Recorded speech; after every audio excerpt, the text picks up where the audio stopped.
இப்ப கடையில நல்ல லாபம் பார்க்குறோம். ஆமா, விற்பனை நல்லா இருக்கு. தொழில் ஆரம்பிக்கும் போது பணம் இல்லைன்றதே பிரச்சனை, வாடிக்கையாளர் இல்லைன்றதே பயம். ஆனா வளர ஆரம்பத்தோடும் பிரச்சனை மாறுகிறது. முகம் ஏன் எப்படி?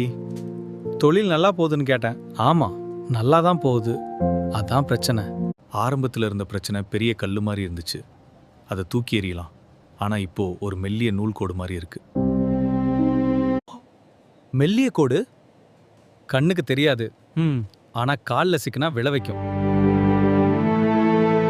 சுற்றி உள்ளவர்கள் கடையின் வளர்ச்சி தாங்காம புறம் பேசுவார்கள், மௌனம் காப்பார்கள், உதவி செய்ய மாட்டாங்க, செய்யக்கூடிய உதவியையும் குறைத்து கொள்வாங்க. அப்ப இதை எப்படி கடக்க போற? இந்த கோடானது புதிதாக உருவாகிறவர்களுக்கு மட்டும் வரும், ஏற்கனவே பணம் வைத்திருப்பவர்களுக்கு இல்ல. ஏனென்றால் அவர்கள் இதை ஏற்கனவே கடந்து விட்டவர்கள். தொழில் ஆரம்பிக்க தைரியம் போதும், ஆனா வழக்க நிதானம், மன உறுதி தேவை. உறவுகள் தள்ளலாம், நண்பர்கள் மாறலாம், உதவிகள் குறையலாம், கனவு மாறக்கூடாது. இந்த மெல்லிய கோடு உங்களை நிறுத்த வராது, உங்களை சோதிக்க தான் வரும்.